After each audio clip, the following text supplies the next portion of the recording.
একটা হাদিসে নবীজি বলছেন, যদি কেউ চুরিও করে, জিনাও করে, কিন্তু শিরক মুক্ত আমল নিয়ে আল্লাহর সামনে দাঁড়ায়, আল্লাহ তাকেও মাফ করে দিবেন ইনশাআল্লাহ। এটাই সেই হাদিসের ব্যাখ্যা। আসলে লা ইলাহা ইল্লাল্লাহ যে ব্যক্তি মন থেকে পড়েছে, কলবের মধ্যে সরিষা দানা পরিমাণ ঈমান আছে, মানে শিরকের পাপ করে নাই, ইনশাআল্লাহ তাআলা আল্লাহ পাক তাকে জান্নাত দিবেন একদিন না একদিন ইনশাআল্লাহ। আল্লাহ পাক তাকে শাস্তি দিতে পারেন, মাফ করাতে পারেন, কিছু আযাব দিয়ে হলেও আল্লাহ পাক তাকে জান্নাতে দিবেন ইনশাআল্লাহ তাআলা। এখন প্রশ্ন হচ্ছে, তাহলে সহিহ বুখারীর এই হাদিসটা কেমন? কোন হাদিস? নবী সাল্লাল্লাহু আলাইহি ওয়াসাল্লাম বলছেন, এই হাদিসটা আসছে বুখারীতে 4 বার, একবার না কিন্তু 4 বার। নবীজি বলছেন, কিয়ামতের দিনে, মনোযোগ দেন প্রিয় ভাই, কিয়ামতের দিনে আদম আলাইহিস সালামকে ডেকে আনা হবে, ডেকে বলা হবে, তোমার সন্তান যারা আছে, আদম সন্তান, তাদের মধ্য থেকে তুমি জাহান্নামীদেরকে আলাদা করে ফেল। আদম আলাইহিস সালাম বলবেন, হে আল্লাহ, কতজনকে আলাদা করব? আল্লাহ পাক বলবেন, প্রতি 1000-এ 999 জনকে জাহান্নামের জন্য আলাদা করে দাও। নাউযুবিল্লাহ বলবেন, প্রতি 1000-এ 999 জনকে জাহান্নামের জন্য আলাদা করে দাও। সহিহ বুখারীতে 4 বার আসে, একবার না, 4 বার। এবার সাহাবীরা কিন্তু একটু বিচলিত হয়ে পড়লেন। তিনি বলেন, ইয়া রাসূলুল্লাহ, তাহলে কিভাবে হবে? নবী সাল্লাল্লাহু আলাইহি ওয়াসাল্লাম বলছেন, আশ্বস্ত হও, জান্নাতীদের কাতার হবে 120টা। কয়টা? 120টা। তার মধ্যে 80টা কাতার হবে আমার উম্মতে মুহাম্মাদের ইনশাআল্লাহ। এবং এই হাদিস তো শোনালেন যে ব্যক্তি এই উম্মতের মধ্যে আল্লাহর সাথে শিরক না করে মারা যাবে, আল্লাহ পাক তাকে মাফ করে দিবেন ইনশাআল্লাহ। তাহলে প্রশ্ন, এত পার্সেন্টেজ, হিউজ পার্সেন্টেজ মানুষ কেন তাহলে জাহান্নামে যাচ্ছে? তাদের আমলনামায় কোন পাপটা থাকতে পারে যার কারণে তারা জাহান্নামে যাচ্ছে? উত্তর দেন দেখি। আল্লাহ পাক কিন্তু বলে দিয়েছেন, আল্লাহ পাক শিরক ছাড়া যে কোনো গুনাহ যাকে ইচ্ছা মাফ করতে পারেন। তাহলে এত বেশি মানুষ কেন জাহান্নামে যাচ্ছে? উত্তর, তাদের আমলনামায় কোন পাপ থাকতে পারে? শিরক। এবার আসেন, ইবলিস এবং তার অনুসারীরা উম্মতে মুহাম্মাদীকে বিভ্রান্ত করার জন্য এই শিরকের একটা ব্যাপক সয়লাব ছড়িয়ে দিয়েছে সমাজের মধ্যে। আমি খুব শর্ট করে বোঝাবো। আরেকটা হাদিস বলবো তার আগে আপনাকে, সেটা হলো, এই উম্মতের 70,000 মানুষ কিন্তু আবার বিনা হিসেবে জান্নাতে যাবে। এই উম্মতের 70,000 মানুষ বিনা হিসেবে জান্নাতে যাবে, যারা 1 নাম্বার পাখি উড়িয়ে ভাগ্য গণনা করে না। যারা পাখির সাথে ভাগ্য গণনা করে, শিরকের সাথে সম্পর্ক আছে কি নাই? যারা আগুনের সেকা টাকা দিয়ে আগুনের উল্কি অঙ্কন করে চিকিৎসা পদ্ধতি গ্রহণ করে না। যারা হারাম অবৈধ কোনো ঝাড়ফুঁক গ্রহণ করে না, যে তাবিজ কবজ কবিরাজি করে না, কুফরি কালাম করে ঝাড়ফুঁক করছে না, এগুলো করে না। যারা সর্বাবস্থায় আল্লাহর উপর তাওয়াক্কুল করে, 70,000 এমন মানুষ বিনা হিসেবে জান্নাতে যাবে ইনশাআল্লাহ। এটাও মাথায় নেন। এবার সামনে আসে, ইবলিস এবং তার অনুসারীরা কিভাবে শিরক ছড়িয়েছে? কয় ভাবে? উত্তর, 3 ভাবে। কয় ভাবে? 3 ভাবে। আশ-শিরকু ফিল আকীদা, শিরক ছড়িয়েছে বিশ্বাসের মধ্যে। যেমন কিছু মানুষ বিশ্বাস করে এখন এই যুগে, এবং এই যুগেরও এদের সংখ্যা বেশি, তারা বিশ্বাস করে যে আল্লাহ এই মহাবিশ্ব সৃষ্টি করেন নাই, এই মহাবিশ্ব সৃষ্টি হয়েছে বিগ ব্যাং থেকে। এই কনসেপ্টে মানুষ নাই? কুরআনে সূরা আম্বিয়ার মধ্যে একটা কথা আছে, আওয়ালাম ইয়ারাল্লাযীনা কাফারু আন্নাস সামাওয়াতি ওয়াল আরদা কানাতা রাতকান ফাফাতাকনাহুমা। আল্লাহ পাক বলছেন, কাফেররা কি লক্ষ্য করে দেখে না যে আসমান সমূহ এবং জমিন একটা বিন্দুর মধ্যে ছিল একত্রিত, আমি এটাকে বিচ্ছিন্ন করে দিয়েছি। যদি তারা বলেও যে বিগ ব্যাং থেকে সব সৃষ্টি হয়েছে, আমরা বলবো এই বিগ ব্যাং এর স্রষ্টা হচ্ছেন আল্লাহ রাব্বুল আলামিন। কথা বুঝতে পারছেন? তো এই যে চিন্তা ওদের যে আল্লাহ বলতে কেউ না, এটা শিরক কিনা? কেউ কেউ চিন্তা করছে যে আল্লাহ আছেন, আরো উপাস্য আছে, যেমন আল্লাহ, তার সন্তান নাউযুবিল্লাহ ঈসা আলাইহিস সালাম এবং পবিত্র আত্মা রূহুল কুদুস। এই সংখ্যায় লোক আছে কি নাই? এদের সংখ্যা কত বিশ্বে? 300-400 কোটি হবে কিনা? না না, আরো কম হবে, হয়তো বেশি বলে ফেলছে। মানে কোটি তো হবে, 100 কোটি তো বেশি হবে নাকি? আর আমরা নামাজে বলছি লাম ইয়ালিদ ওয়া লাম ইউলাদ, কুল হুয়াল্লাহু আহাদ আল্লাহুস সামাদ। লাম ইয়ালিদ, তিনি কাউকে জন্ম দেন নাই, ওয়া লাম ইউলাদ, তাকেও কেউ জন্ম দেয়নি, ওয়া লাম ইয়াকুল লাহু কুফুয়ান আহাদ। একবার এই সূরা পড়লে কোরআনে 3 ভাগের 1 ভাগ পড়ার নেকি হয়ে যায়। 3 বার পড়লে 1 খতম কোরআনের নেকি হয়ে যায়। এমনি এমনি হয় না, কারণ কোরআনের 3 ভাগের 1 ভাগ হচ্ছে আল্লাহর তাওহীদ। কোরআনের 3 ভাগের 1 ভাগ কি? আল্লাহর তাওহীদ। এই যে 3 ভাগের 1 ভাগ, আরেক ভাগ হচ্ছে হুকুম আহকাম, কি করবে কি করবে না। আরেক ভাগ হচ্ছে হিস্ট্রি, ইতিহাস, কি হয়েছে এই পর্যন্ত বিশ্বে। কোরআন 3 ভাগে ভাগ করতে পারবে না। প্রিয় ভাইরা, এটা শিরক কিনা, এবং কোটি কোটি মানুষ কি এই শিরকে বিশ্বাস করে কিনা। এখন ওই সমাজে গিয়ে যদি আপনি বলেন সামাজিকতার খাতিরে মেনে নিচ্ছি যে এটা শিরক, তারপরে আমি আপোষ করলাম, চলবে? এখন কিছু মানুষ সামাজিকতার দোহাই দেয়। সামাজিকতা কোন সমাজে? যে সমাজ আমাকে শিরক শেখায় ওই সমাজ, যে সমাজ আমাকে হারাম খাওয়া শেখায় সেই সমাজ, যে সমাজে মানুষ বেদাতি আমল করে সেই সমাজ। কোন সমাজের পূজা করবেন? কোন সমাজের ইত্তেবা করবেন? যেই সমাজ নবী সাল্লাল্লাহু আলাইহি ওয়াসাল্লামের আদলে করা সমাজ, সেই সমাজের আমরা তাবেদারি করব ইনশাআল্লাহ। আর যেই সমাজ জাহেলিয়াতের আদলে গড়া, সেই সমাজের তাবেদারি করতে হবে। আল্লাহ পাক বোঝার তৌফিক দান করুন। তো এই যে কিছু মানুষ এখানে শিরক করছে, তারপর কিছু মানুষ কি বলছে যে গ্রহ নক্ষত্র চন্দ্র সূর্যের উপাসনা করা যায়, করছে না মানুষ? কিছু মানুষ কবর পূজা করছে কিনা, করছে কিনা? কিছু মানুষ মাজারের পূজা করছে কিনা? কিছু মানুষ মৃত ব্যক্তির কাছে নজর মানত করে কিনা? কিছু মানুষ মৃত ব্যক্তির কাছে যে কুরবানি জবাই করে কিনা? কিছু মানুষ এই যে জাদুবিদ্যার চর্চা করছে কিনা? তারপরে যে ভাগ্য গণনা করছে কিনা রাশিফল দেখে? কিছু মানুষ টিয়া পাখির মাধ্যমে ভাগ্য গণনা করছে কিনা? প্রত্যেকটা রন্ধ্রে রন্ধ্র শিরক। প্রথম শিরক হচ্ছে আকীদার, বিশ্বাসের। আল্লাহ ছাড়া কেউ সন্তান দিতে পারে বিশ্বাস করলে শিরক। আল্লাহ ছাড়া কেউ আমাকে পরকালে বাঁচাবে বিশ্বাস করলে শিরক। আল্লাহ ছাড়া কেউ আমাকে ভালো করতে পারে বিশ্বাস করলে শিরক, খারাপ করতে পারে বিশ্বাস করলে শিরক। আল্লাহ ছাড়া কেউ উপকার অপকার করতে পারে বিশ্বাস করলে শিরক। আল্লাহ থেকে সব হয়, এই কনসেপ্টের বাইরে গেলেই শিরক হয়ে যান। সবকিছু কার থেকে হয়? তো এই যে লা ইলাহা ইল্লাল্লাহ একটা আকীদার বিষয়, প্রথমে আকীদার মধ্যে শিরক ঢুকেছে। একটা শিরক ঢুকেছে আমলের মধ্যে, আর শিরকু ফিল আমালি, আমলগুলোর মধ্যে। কিরকম? এই যে আল্লাহ বাদ দিয়ে অন্য কাউকে সেজদা করা, আল্লাহ বাদ দিয়ে অন্য কারোর জন্য নজর মানত করা, আল্লাহ বাদ দিয়ে অন্য কারোর জন্য যে আপনি কুরবানি করছেন, হ্যাঁ, আল্লাহ ছাড়া অন্য কারোর কাছে দোয়া করছেন, সবই শিরক।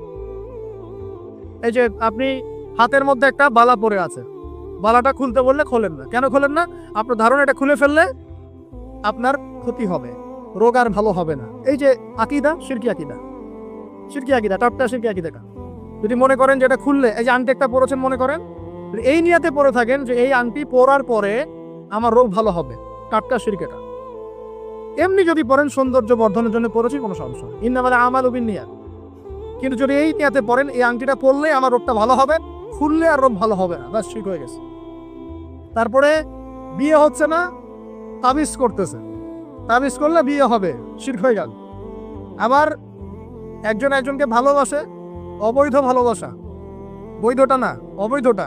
এখন তার আবার বিয়ে ঠিক হয়েছে এক জায়গায়, এই বিয়ে সে ভাঙাবে, কবিরাজের কাছে গিয়ে বিয়ে ভাঙানি করতেছে, চালাচালি করতেছে, নকশা আঁকতেছে, করে না? স্বামী স্ত্রীর কথা শোনে না, স্ত্রী চলে গেছে কবিরাজের কাছে, গিয়ে বলছে আমার স্বামী আমার কথা শোনে না, তাবিজ করবো, তাবিজ দেন। স্বামী ঘুমায়, বালিশের নিচে দেখে তাবিজ। আছেন এরকম কুফরি কালা? সবই সে। কেউ জাদুবিদ্যার চর্চা করতেছে মানুষ। এখন বহু মানুষ জিনের উপাসনা শুরু করেছে, হ্যাঁ, জিন তাবে করছে, জিনকে দিয়ে কাজ করাচ্ছে। এগুলো তো সায়েন্স বিশ্বাস করে না, করে? জিন জাতির অস্তিত্ব আছে কি নাই? ওমা খলাকতুল জিন্না ওয়াল ইনসা, আল্লাহ পাক বলছেন ওমা খলাকতুল জিন্না ওয়াল ইনসা, আমি জিন আর মানুষকে সৃষ্টি করেছি কি জন্য? ইল্লা লিয়াবুদুন, আমার ইবাদত করার জন্য। আমাদের সবার সাথেই একটা করে শয়তান জিন আছে, আছে না নাই? আছে। বাথরুমে যান না, বাথরুমে যাওয়ার সময় কি দোয়া পড়েন? আল্লাহুম্মা ইন্নী আউযু বিকা মিনাল খুবসি ওয়াল খুবসি আর খাবাইস, মানে কি? খুবসি আর খাবাইস মানে কি? দুষ্ট নোংরা জিন শয়তান। তো সুলাইমান আলাইহিস সালামের যুগ থেকে জাদুবিদ্যার চর্চা চলে আসছে, এবং আমাদের নবী মুহাম্মদ সাল্লাল্লাহু আলাইহি ওয়াসাল্লামকেও কিন্তু জাদু করা হয়েছিল, জানেন না? আমাদের নবী সাল্লাল্লাহু আলাইহি ওয়াসাল্লামের মাথার চুল মোবারককে নিয়ে জাদু করেছিল এক ইহুদি মহিলা, ঠিক আছে? এই জাদুর অস্তিত্ব ছিল একটা কূপের নিচে। আলী রাদিয়াল্লাহু আনহু গিয়ে সেটাকে খুঁজে বের করেন, রাসূল সাল্লাল্লাহু আলাইহি ওয়াসাল্লামের সামনে ওটা ধ্বংস করে দেওয়া হয়। এরপরে এই সময় নাজিল হয় কুল আউযু বিরাব্বিল ফালাক মিন শাররি মা খালাক ওয়া মিন শাররি গাসিকিন ইযা ওয়াকাব ওয়া মিন শাররিন নাফাসাতি ফিল উকাদ। এটা হচ্ছে জাদুর আয়াত। ওয়া মিন শাররিন নাফাসাতি ফিল উকাদ ওয়া মিন শাররি হাসিদিন ইযা হাসাদ। এবার নাজিল হয় কুল আউযু বিরাব্বিন নাস মালিকিন নাস ইলাহিন নাস মিন শাররিল ওয়াসওয়াসিল খান্নাস আল্লাযী ইউওয়াসওয়িসু ফি সুদুরিন নাস মিনাল জিন্নাতি ওয়ান নাস। এই সূরা দুটো নাজিল হয় এই ঘটনার প্রেক্ষিতেই। আমরা তো শানে রাসূল অনেকে জানি না। তো এগুলো এখন শিরকি আকীদা আমাদের সমাজে চলছে। আবার একটা কি কথার মধ্যে শিরক চলছে, কথা। আমরা বলছি আমরাই সমস্ত ক্ষমতার অধিকারী, বলছে কি না? এরকম কথা শোনা যায় না? আর তাবারাকাল্লাযী বিয়াদিহিল মুলক মানে কি? বরকতময় সেই সত্তা যার হাতে সমস্ত ক্ষমতা, রাজত্ব। তাবারাকাল্লাযী বিয়াদিহিল মুলক, তিনি বরকতময় সত্তা যার হাতে সমস্ত ক্ষমতা। আমরা বলি লা হাওলা ওয়ালা কুওয়াতা ইল্লা বিল্লাহ, কোনো শক্তি সামর্থ্য নাই কে ছাড়া? আল্লাহ ছাড়া। আর আমরা এদিকে বলছি সমস্ত ক্ষমতা আমাদের হাতে। এটা কি শিরক হচ্ছে না? শিরক হচ্ছে। আমরা বলি অনেক সময় বলে ফেলি, ভাই কেমন আছেন? হ্যাঁ ভাই আপনার দোয়ায় ভালো আছে। আপনি কি আমার দোয়ায় ভালো আছেন? আপনাকে বলতে হবে যে আলহামদুলিল্লাহ, আল্লাহর ইচ্ছায় অতঃপর আপনার দোয়ায় ভালো আছে। কথা খুব সাবধানে। আলহামদুলিল্লাহ, আল্লাহর ইচ্ছায় এবং অতঃপর আপনার দোয়ায় ভালো আছে। অতঃপর বলতে হবে, অতঃপর এবং না, অতঃপর। বলছে মা কেমন আছে? ভালো আছে, ডাক্তার ভালো ছিল, না হলে মাকে বাঁচানো যেত না, ব্যাস শিরক হয়ে গেল। বলছে নৌকাটা ডুবে যাচ্ছিল, মাঝি ভালো ছিল, না হলে নৌকা ডুবে যাইত। ড্রাইভারটা ভালো ছিল, না হলে রাস্তা নির্ঘাত অ্যাক্সিডেন্ট হতো। এইটা কথা আমরা চলতে ফিরতে শিরক করতেছি। এই যে মেয়ে ছেলেরা বল তোমাকে ছাড়া বাঁচবো না,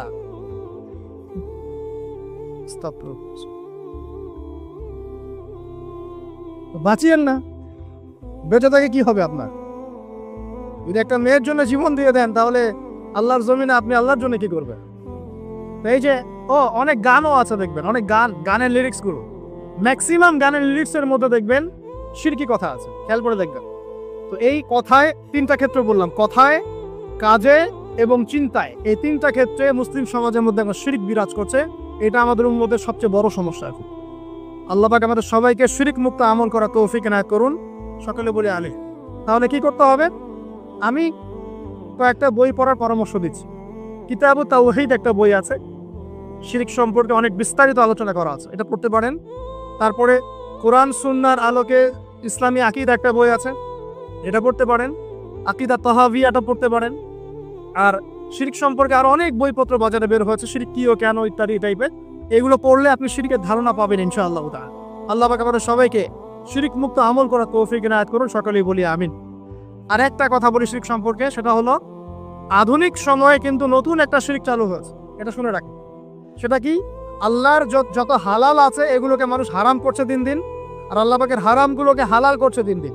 এটা কিন্তু একটা শিরকি আকীদা, এটাও কিন্তু শিরক। জানেন, ইত্তাখাযু আহবারহুম ওয়া রুহবানাহুম আরবাবা মিন দুনিল্লাহ, তারা ধর্ম নেতা এবং সমাজ নেতাদেরকে রবের আসনে বসিয়েছিল।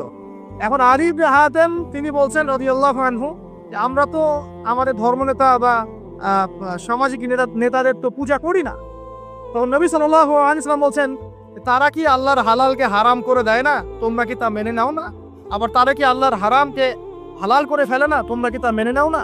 তখন তিনি বলছেন, বেলা ইয়া রাসূলুল্লাহ, এটা তো আমরা করি।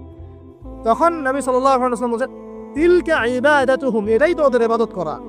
কেউ যদি আল্লাহর হালালকে হারাম করে আর আমরা তা মেনে নেই, আমরা ওদের ইবাদত করছি।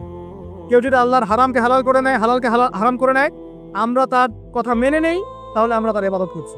আল্লাহ পাক আমাদেরকে এই ধরনের শিরক থেকে বাঁচার তৌফিক দান করলে আমি আরেকটা সমস্যা বলে শেষ করছি। উম্মার মানে দুর্দশার অন্যতম একটা কারণ, সেটা হলো বেদাত। এইটুকু বলে একটু বসেন, 10 মিনিট সময় নেব। এটা একটা ইম্পর্টেন্ট টপিক, এটা একটু বুঝতে হবে, খুব ইম্পর্টেন্ট। এই কারণে উম্মার মধ্যে অনেক ফাসাদ সৃষ্টি হয়েছে, ফিতনার সৃষ্টি হয়েছে, এবং মানুষ নবীর সুন্নত থেকে মুখ ফিরিয়ে এখন সব বেদাতি আমল করা শুরু করেছে। আর এই বেদাতগুলোকে মানুষ সামাজিকতা বলে চালিয়ে দেওয়ার চেষ্টা করছে।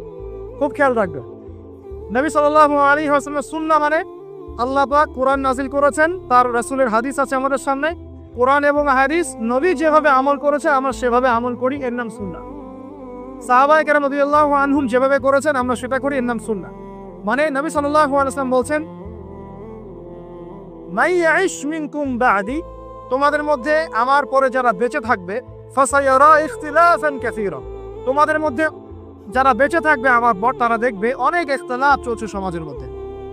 তো আলাইকুম বিসুন্নতি ওয়া সুন্নতি খুলাফায়ে রাশিদিন মাহদিন মিন বাদি, তখন তোমাদের কাজ হবে আমার সুন্নতকে আঁকড়ে ধরে থাকা এবং আমার হেদায়েতপ্রাপ্ত খুলাফায়ে রাশিদা সাহাবায়ে কেরাম তাদের সুন্নতকে আঁকড়ে ধরে থাকা। এই সুন্নতের বাইরে যে কোনো কাজ, যে কোনো আকীদা, যে কোনো মতবাদ, এগুলো সবই বেদাত বলে গণ্য হবে। আল্লাহ পাক আমাদেরকে বোঝার তৌফিক দান করুন। যেমন তাওহীদে থাকতে হবে, শিরক করা যাবে না, ঠিক তেমনি সুন্নতে থাকতে হবে, বেদাত করা যাবে না। সুন্নত কেমন? নবী সাল্লাল্লাহু আলাইহি ওয়াসাল্লাম ঘুমিয়েছেন যেভাবে, সেইভাবে ঘুমাবো সুন্নত। নবীজি ঘুমিয়েছেন, ঘুমানোর আগে ওযু করেছেন, ডান দিকে কাঁধ হয়েছেন, আল্লাহুম্মা বিইসমিকা আমুতু ওয়া আহইয়া বলেছেন, সূরা মুল্ক তেলাওয়াত করেছেন, পারলে আপনি করবেন। আয়াতুল কুরসি পড়েছেন, সূরা বাকারার শেষের 3টা আয়াত পড়েছেন, 33 বার সুবহানাল্লাহ, 33 বার আলহামদুলিল্লাহ, 34 বার আল্লাহু আকবার পড়েছেন, ঘুমিয়ে গেছেন। এখন যদি নবীর সুন্নাহ মতো ঘুমাই, এই ঘুমটাও নেকির কাজ হবে ইনশাআল্লাহ। এখন যদি ঘুমানোর নতুন কোনো তরিকা আমি বের করি, তাহলে নবীর সুন্নতের বাইরে বেদাত হয়ে যায়। বেদাত শব্দের অর্থ হচ্ছে নতুন আবিষ্কার। একটু মনোযোগ দেন প্লিজ, একটু বসেন, এইটুক শেষ করে দিচ্ছি। বেদাত শব্দের অর্থ হচ্ছে নতুন আবিষ্কার। সুন্নাহ মানে যেমন আদর্শ, রীতি, আল্লাহ পাকেরও সুন্নত আছে, নবী সাল্লাল্লাহু আলাইহি ওয়াসাল্লামেরও সুন্নত আছে, আমরা তার সুন্নত মেনে জীবন করবো ইনশাআল্লাহ, আল্লাহ পাক তৌফিক দান করুন। ঠিক তাওহীদের বিপরীত যেমন শিরক থাকে, সুন্নতের বিপরীত থাকে কি? বেদাত, মানে নতুন আবিষ্কার। এটাকে দুই ভাগে ভাগ করা যায়, খেয়াল করে একটু আমার দিকে। কয় ভাগে ভাগ করা যায়? দুই ভাগ। একটা হচ্ছে দুনিয়াবি ক্ষেত্রে নতুন আবিষ্কার, একটা দিনের ক্ষেত্রে নতুন আবিষ্কার। দুনিয়াবি ক্ষেত্রে মানে কি? এই যে মোবাইল ফোন আপনার হাতে আছে, এই মোবাইল ফোন কি রাসূলের যুগে ছিল? সাহাবীদের যুগে ছিল? এই যে লাইটিং করেছি, নবীর যুগে এরকম লাইট ছিল? মাইকের কথা বলছি, নবীর যুগে মাইক ছিল? এরোপ্লেন, আমরা এয়ারক্রাফটের সফর করছি, নবীর যুগে এয়ারক্রাফট ছিল? খেয়াল করে দেখেন, আমরা যখন বাহনে উঠছি, আমরা বাহনে উঠে দোয়া পড়ছি, আল্লাহু আকবার, আল্লাহু আকবার, আল্লাহু আকবার, সুবহানাল্লাযী সাখখারা লানা হাযা ওয়া মা কুন্না লাহু মুকরিনিন ওয়া ইন্না ইলা রাব্বিনা লামুনকালিবুন। এই দোয়া বদলে গেছে না যায় নাই? দোয়াটা কি বদলেছে? এই দোয়াটা নবী সাল্লাল্লাহু আলাইহি ওয়াসাল্লাম গাধার পিঠে উঠে পড়েছেন, ঘোড়ার পিঠে উঠে পড়েছেন, ওই সময়কার সমসাময়িক বাহনের পিঠে উঠে পড়েছেন। আমরা এ যুগের সমসাময়িক বাহনের পিঠে উঠে একই দোয়া পড়ছি। দোয়া কি চেঞ্জ হয়েছে না বাহন চেঞ্জ হয়েছে? এই যে বাহন যে পরিবর্তন হয়েছে, এটা টেকনোলজি না? প্রযুক্তি, টেকনোলজি। এটা হচ্ছে দুনিয়ার ক্ষেত্রে বেদাত, যেটা সম্পূর্ণ জায়েজ। কথা বুঝতে পারছেন? এটা সম্পূর্ণ জায়েজ যতক্ষণ পর্যন্ত না স্পষ্ট কোনো দলিল পাওয়া যাচ্ছে এটার এগেনস্টে, যেটা হারাম। স্পষ্ট দলিল না পাওয়া যাওয়া পর্যন্ত এটাকে আপনি বৈধ রাখতে পারেন। এটা এক নম্বর। আরেকটা বেদাত হলো দিনের ক্ষেত্রে বেদাত। দিনের ক্ষেত্রে কেমন? নবী সাল্লাল্লাহু আলাইহি ওয়াসাল্লাম বলছেন, মান আহদাসা ফি আমরিনা হাদা, সহিহ মুসলিম হাদিস নাম্বার 1718। নবীজি বলছেন, মান আহদাসা ফি আমরিনা হাদা মা লাইসা মিনহু ফাহুয়া রাদ। কোন ব্যক্তি যদি এই দিন ইসলামের মধ্যে এমন কোন আমল চালু করে যে আমলের সমর্থনে আমাদের পক্ষ থেকে কোনো প্রমাণ নাই, সেটাই রাদ বা প্রত্যাখ্যাত, সেটা বাতিল। নবী সাল্লাল্লাহু আলাইহি ওয়াসাল্লাম অন্য হাদিসে বলছেন, মান আহদাসা ফি আমরিনা হাদা মা লাইসা মিনহু ফাহুয়া রাদ, মান আমিলা আমালান লাইসা আলাইহি আমরুনা ফাহুয়া রাদ। দিনের ক্ষেত্রে যদি আমরা এমন কোন আমল করি নেকির আশায়, সওয়াবের আশায়, যেটা রাসূল করেন নাই, সাহাবীরা করেন নাই, এবং তাবেঈন, ইমামগণ সবার থেকে প্রমাণিত না, এই কাজটা যদি সওয়াবের আশায় করতে যাই, যার পক্ষে কোনো দলিল পাওয়া যায় না, সেটাকেই বাতিল, প্রত্যাখ্যাত, বেদাত বলা হয়। কথা বুঝতে পারছেন কিনা? উদাহরণ দিলে এবার ক্লিয়ার হবে। কয়েকটা ভাবে হতে পারে। যেমন এক নাম্বার ধরন কেমন? মনে করেন যে আপনি হালুয়া রুটির সেমাই খাবেন, খুব ভালো কথা। হালুয়া রুটির সেমাই খাওয়া কি জায়েজ না জায়েজ? এই খাবারটা হালাল না হারাম? হালাল। আপনি এখনো খেতে পারেন, আপনি সকালেও খেতে পারেন, আপনি দুপুরেও খেতে পারেন, যখন ইচ্ছা তখন খেতে পারেন। কিন্তু যদি আপনি কোনো দিবসকে কেন্দ্র করে এরকম একটা সংস্কৃতি চালু করেন যে আজকে 15ই শাবান, আমরা সবাই এখন হালুয়া রুটি খাবো, এই যে একটা দিনকে কেন্দ্র করে আপনি একটা নতুন কাজ শুরু করলেন, এই কাজটাকে আমরা বেদাত বলে ফেলছি। মনে করেন আপনি দরুদ পড়বেন, খুব ভালো কথা, দরুদ ভালো জিনিস, দরুদ পড়লে নেকি হয়। কিন্তু দরুদ পড়লে নেকি হয়, রাসূলের জীবনী চর্চা করলে নেকি হয়, তাকে সালাম দিলে নেকি হয়, সব ঠিক আছে। কিন্তু এখন যদি আপনি নবীর জন্ম দিবসটাকে কেন্দ্র করে এই কাজগুলোকে ঘটা করে করার চেষ্টা করেন, যেটা নবীজি করেন নাই, সাহাবীরা করেন নাই, এটা হলো ধরনগত বেদাত। কথা বুঝতে পারছেন কিনা? দুই নম্বরে আসেন, একটা হয় জিন্সগত। জিন্স মানে প্রকরণ। এটা কেমন? আল্লাহ পাক আমাদেরকে কুরবানি করতে বলেছেন চতুষ্পদ জন্তু। চতুষ্পদ জন্তু বুঝি 4 পাওয়ালা। এখন ঘোড়ারও তো 4 পা আছে। এখন যদি আমরা কুরবানি করতে গিয়ে এখন ঘোড়া কুরবানি করা শুরু করি, বলেন কি বুঝলেন? আচ্ছা ঘোড়া বাদ দেন, মুরগি কুরবানি করা শুরু করলেন, মোরগ কুরবানি করা শুরু করলেন, মনে করলেন যে সমস্যা কি, এটাও তো আল্লাহর সৃষ্টি, হালাল তো, মুরগি খাওয়া তো হালাল, মোরগ খাওয়া তো হালাল, তো গরু ছাগল বাদ দিয়ে মুরগি কুরবানি করলাম, কি সমস্যা? করতে পারবেন না, কারণ আল্লাহ পাক চতুষ্পদ জন্তু কুরবানি কথা বলেছেন। এটা যদি করেন জিনসগত বেদাত হয়ে যায়। কথা বুঝতে পারছেন? 3 নাম্বার একটা হচ্ছে যেটাকে আমরা বলি আদাদ বা সংখ্যাগত। যেমন আল্লাহ পাক বলেছেন এশার নামাজ পড়তে 4 রাকাত, ফরজ নামাজ কয় রাকাত? 4 রাকাত। কেউ যদি মনে করে এখন না নামাজ খুব ভালো কাজ, নামাজ পড়লে নাকি হয়, 4-এর জায়গায় আমি 5 রাকাত পড়বো, কি হবে? ফজরের নামাজ 2 রাকাত ফরজ। কেউ যদি মনে করে নামাজ তো খুব ভালো জিনিস, ভালো কাজ বলে কি সমস্যা, নামাজ তো পড়লে নাকি হয়, 2 রাকাত পড়লে নাকি হয়, 4 রাকাত পড়লে আরো বেশি নাকি হয়। 4 রাকাত পড়া শুরু করবে, কি হবে? গ্রহণযোগ্য না বাতিল? এটা হলো কথা বুঝতে পারছেন? একটা হচ্ছে আপনার স্থানগত বেদাত। স্থানগত যেমন তাওয়াফ করতে হয় কোথায়? মাতাফে। কোথায় তাওয়াফ করে? হজ করে কোথায়? আরাফার মাঠে। আমরা যদি মনে করি না আজকে আমরা লাঙ্গলকোটে হজ করব, এখানে একটা কাবা বানাবো, এখানেই হজের সব সিস্টেম করব, এখানেই তাওয়াফ হবে, এটা হবে কি স্থানগত বাতিল একটা কাজ, স্থানগত বেদাত। তাওয়াফ করতে হয় মাতাফে, মাতাফে অনেক ভিড়, তাওয়াফ করার জায়গা নাই। কেউ মনে করলো না আমি হারাম শরীফের পিছন দিক থেকে তাওয়াফ করে আসি, 7 বার চক্কর দিয়ে আসে, হবে স্থানগত বেদাত। এরকম করে সংখ্যাগত, ধরনগত, স্থানগত, প্রকরণগত বেদাত হতে পারে। আবার পদ্ধতিগত হতে পারে, কাইফিয়াত। যেমন ওযু করতে হয়, প্রথমে বিসমিল্লাহ বলেন, এই যে হাত ধুচ্ছেন, কুলি করছেন, নাকে পানি দিচ্ছেন, তাই না? তারপরে কনুই ধুচ্ছেন, আস্তে আস্তে পা ধুচ্ছেন। এখন আপনি চিন্তা করলেন যে ওযু তো ওযুই, হাত ধোয়া পা ধোয়া নিয়েই কথা, আমি আগে পাটা ধুই, তারপরে মাথা মাসা করি, তারপরে হাত ধুবো কনুই পর্যন্ত, তারপরে কুলি করে ওযু মাশাআল্লাহ সারা। পদ্ধতি নতুন বানালেন, এটা কি হবে? পদ্ধতিগত বেদাত। বেদাতের কেন করে মানুষ? অজ্ঞতাবশত, হঠকারিতাবশত, দলিল না থাকার কারণে, জাল দলিল পেশ করার কারণে। কেন মানুষ করে? মানুষ করে দুনিয়ার স্বার্থগত কারণে, লৌকিকতার কারণে, মানুষকে সন্তুষ্ট করার কারণে। কি পরিণতি হবে? 2-4টা হাদিস বলে শেষ করছে। একটু শুনেন, নবী সাল্লাল্লাহু আলাইহি ওয়াসাল্লাম বলছেন, আমি সবার আগে হাউজে কাউসারে যাব, যাওয়ার পরে আমি তোমাদের জন্য অপেক্ষা করতে থাকবো, আর মানুষ আমার সামন দিয়ে চলে যাবে। মান মাররা আলাইয়া শারিবা, যে আমার সামন দিয়ে যাবে সে এই হাউজে কাউসারের পানি পাবে আমার কাছে। ফামান শারিবা লাম ইয়াজমা আবাদা, কেউ যদি একবার পান করে সে কখনো পিপাসার্ত হবে না।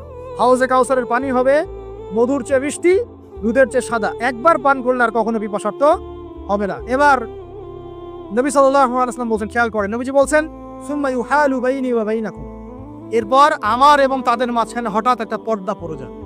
আমি বলবো ইন্নাহুম মিন্নি, তারা তো আমার উম্মত, পর্দা কেন পড়ে গেল? কেন পর্দা পড়ে গেল?